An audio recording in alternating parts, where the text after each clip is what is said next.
अंधेरे के बाद प्रकाश, श्रीमद् भगवद गीता से प्रेरित एक जीवन बदल देने वाली कहानी। रवि एक मध्यम वर्गीय परिवार का इकलौता बेटा था। उसके पिता एक सरकारी स्कूल में अध्यापक थे और मां एक घरेलू महिला। जब रवि 10 साल का था, उसके पिता की एक सड़क दुर्घटना में मृत्यु हो गई। उस दिन से उसके जीवन में अंधेरा उतर आया था। मां ने सिलाई का काम शुरू किया और रवि को पढ़ाई में जोड़े रखा।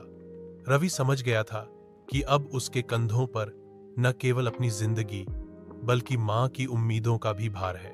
वह बचपन से ही पढ़ाई में होशियार था। उसने ठान लिया था कि वह बड़ा होकर एक दिन अफसर बनेगा, एक ऐसा बेटा जो मां के सारे दुहक मिटा सके। स्कूल खत्म हुआ, कॉलेज भी किसी तरह पूरा किया गया और फिर उसने सिविल सेवा परीक्षा की तैयारी शुरू कर दी। रवि सुबह 4 बजे उठता, मंदिर में जाकर दीप जलाता और फिर किताबों में डूब जाता। उसे केवल एक चीज दिखाई देती थी, सफलता।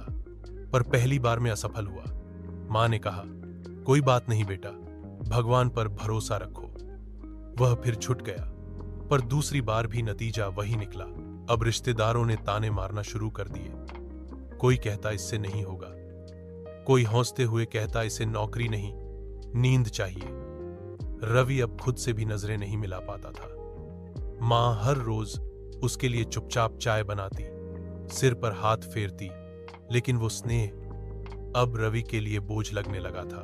तीसरी बार जब उसका चयन फिर नहीं हुआ तो रवि पूरी तरह टूट गया। उसने कमरे में खुद को बंद कर लिया, फोन बंद कर दिया, दोस्तों से बात बंद कर दी, खाना पीना छोड़ दिया। एक रात वह छत पर गया और रेलिंग के किनारे खड़ा होकर खुद से बोला, अब और नहीं होता, बस अब खत्म कर दूं सब कुछ।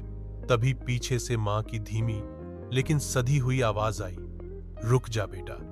रवि पलटा, उसकी आंखें आंसुओं से भरी थीं। मां ने चुपचाप एक पुरानी किताब उसके हाथ में रखी और बोली, ये तेरे पापा की गीता है, आज इसे एक बार पढ़ ले, फिर जो मन करे कर लेना। रवि ने अनमने भाव से गीता के पन्ने पलटे।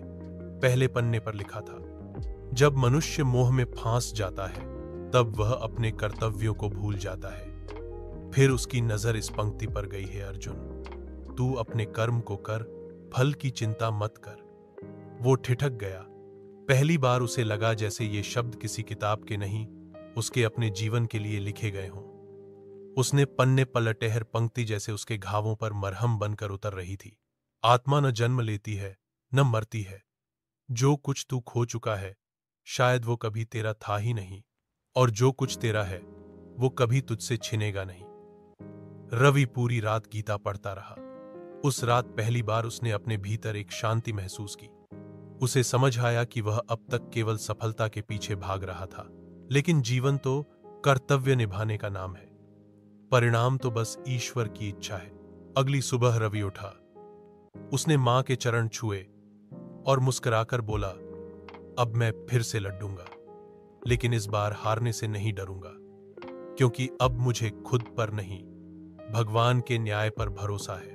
वह फिर से पढ़ने बैठ गया, लेकिन इस बार उसकी आंखों में केवल लक्ष्य नहीं, धैर्य था।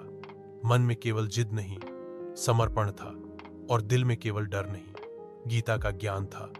6 महीने बाद रिजल्ट आया। इस बार वह सफल हुआ था। मां की आंखों से आंसू बह रहे थे, लेकिन वो आंसू दुहक के नहीं, ईश्वर के प्रति आभार के थे। रवि ने गीता को माथे से लगाया और खुद से कहा, अगर मां ने उस रात मुझे गीता न दी होती, तत्